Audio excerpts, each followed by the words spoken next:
Semaine 17, jour 2. Bonjour et bienvenue à Dieu quotidien, notre série d'études méditatives sur l'Évangile selon Jean. Nous en sommes au 2e jour de notre étude du chapitre 17 et nous examinerons ensemble les versets 5 à 10 de ce chapitre. Hier, nous avons commencé par saisir le contexte, l'atmosphère et le sens de cette prière, ce moment privilégié au cours duquel nous entendons Jésus parler à son Père de lui-même, de ses proches disciples et de tous ceux qui, après eux, deviendront des témoins de Jésus-Christ, ainsi que de tous ceux qui croiront après nous. Aujourd'hui et le reste de la semaine, j'aimerais prendre le temps d'examiner comment vous et moi pouvons être une réponse à la prière de Jésus. Car je suis convaincu que la prière de Jésus, cette prière de foi et d'espérance, sera exaucée. Posons-nous d'emblée cette question. Avons-nous assez de foi pour être une réponse à la prière de Jésus ?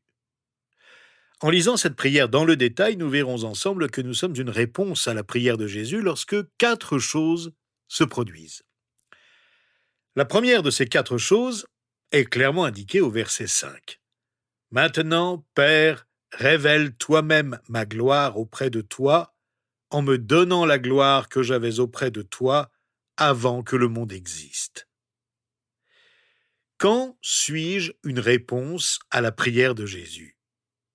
Je suis une réponse à la prière de Jésus lorsque Dieu le Père reçoit la gloire et lorsque Jésus-Christ reçoit la gloire.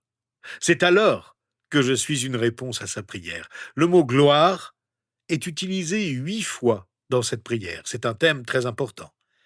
Je dois donc prier pour que Dieu soit glorifié.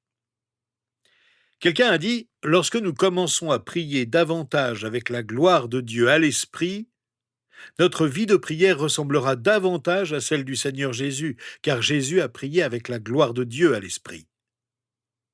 Mais que signifie la gloire ?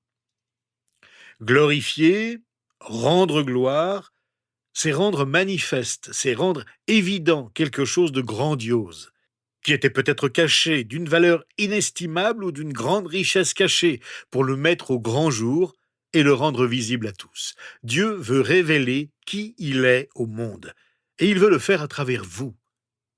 Il veut le faire à travers des croyants comme vous et moi. Jésus veut révéler sa gloire pour nous, il veut nous la montrer, il veut montrer sa gloire pour nous sur la croix. Il a été glorifié sur la croix en donnant sa vie pour nous. Il veut aussi nous montrer sa gloire au ciel. Nous le verrons à la fin de cette prière. Jésus en parle, mais au début de la prière, il parle du fait qu'il veut montrer sa gloire à travers nous sur la terre.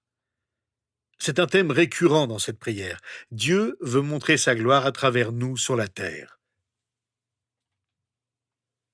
Vous pourriez y réfléchir. À un certain niveau, comment a-t-il pu faire cela ? Je ne suis qu'un être humain, mais Christ en nous est l'espérance de la gloire.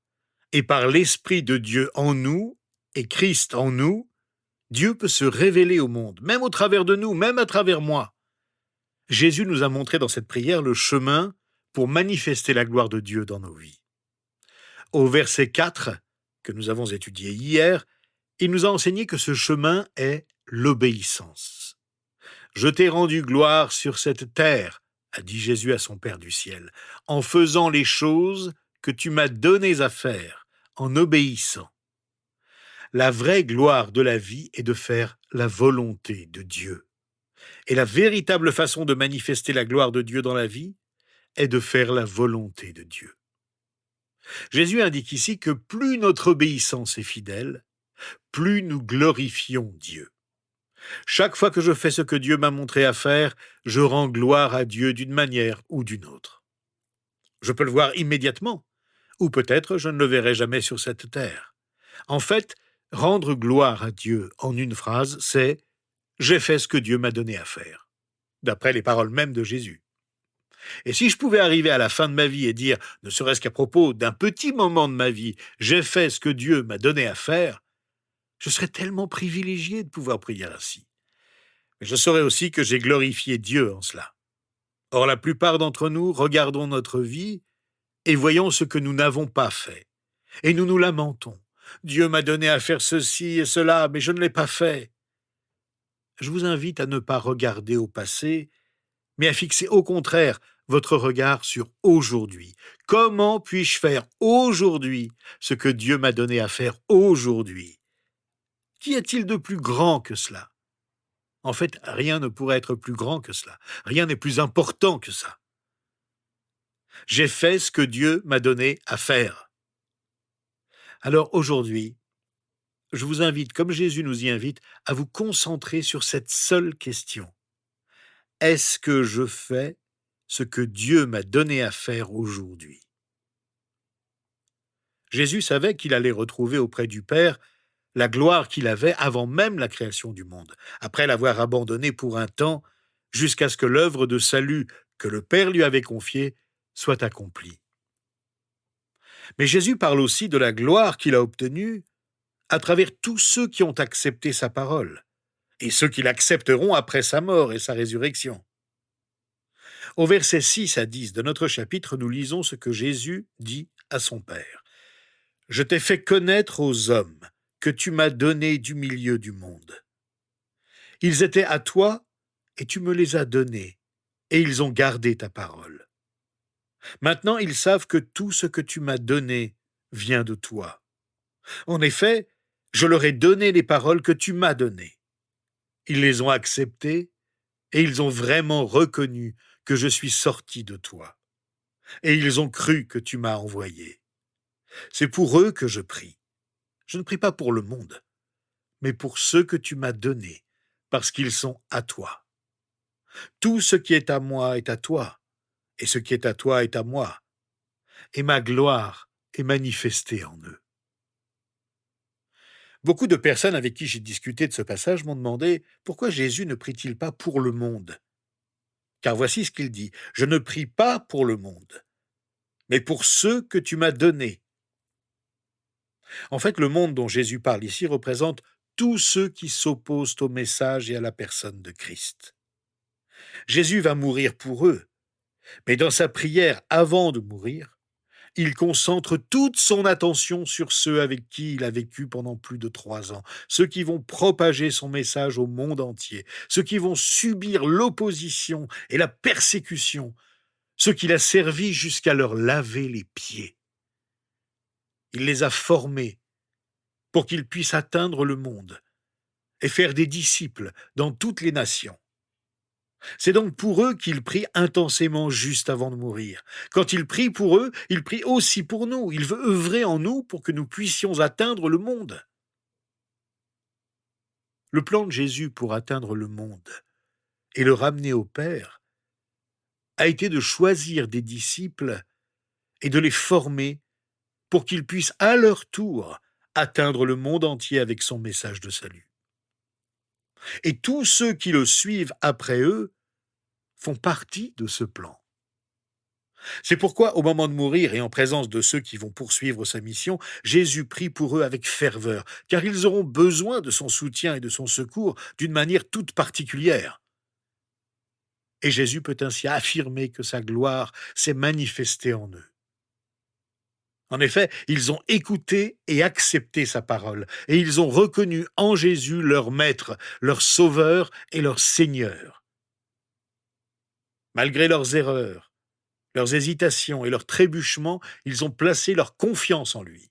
Ils ont reconnu en lui le Messie qui devait venir pour sauver le monde. Et ils ont accepté de suivre Jésus pour poursuivre sa mission sans relâche, sans peur, malgré l'opposition à laquelle ils devront faire face. Alors comment la gloire de Jésus peut-elle se manifester en nous aujourd'hui? En quoi sommes-nous, à notre tour, la réponse à la prière de Jésus? Notre passage nous dit comment nous glorifions Dieu lorsque nous laissons Jésus nous révéler la compassion et l'amour de Dieu pour nous, lorsque nous obéissons à sa parole, lorsque nous acceptons le don de la grâce qu'il nous a offerte. Après avoir reçu ce don du salut, nous recevons ces dons spirituels et nous les mettons au service de notre famille, de l'Église et du monde. C'est ainsi que nous glorifions Dieu. Nous recevons et acceptons la parole que Jésus nous a donnée, celle qu'il a lui-même reçue du Père et que les apôtres nous ont transmise. Voilà comment la gloire de Jésus-Christ se manifeste en nous.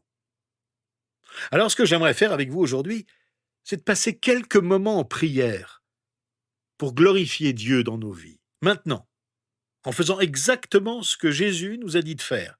Pourquoi attendre? Pourquoi ne pas le faire maintenant? Et pendant que nous prions ensemble, disons simplement ces quelques paroles. Jésus, montre-nous le Père. Révèle-nous le Père. Aide-nous à voir combien Dieu le Père nous aime véritablement. Peut-être que, alors que vous formulez cette prière, vous n'avez pas encore reconnu l'amour de Dieu. Peut-être ne l'avez-vous jamais reconnu dans votre vie, et n'avez-vous jamais dit « Père, j'ai besoin d'une relation avec toi ». Il n'y a pas de meilleure façon de glorifier Jésus-Christ que de dire « Seigneur, je prie pour commencer une relation avec le Père, et je reconnais ce que tu as fait pour moi sur la croix. Je prie pour le pardon de mes fautes. Je prie pour une vie nouvelle en communion avec toi. Et je prie pour que tu me guides dans ma vie quotidienne, car c'est toi que je veux suivre. Toi qui m'as révélé le Père, aide-moi à te suivre désormais. Seigneur Jésus, révèle-moi la compassion du Père. Révèle-moi la volonté du Père. J'accepte ta parole et je veux en vivre. Pardonne-moi lorsque j'ai du mal à adapter ma façon de vivre à celle que tu nous demandes de vivre dans ta parole.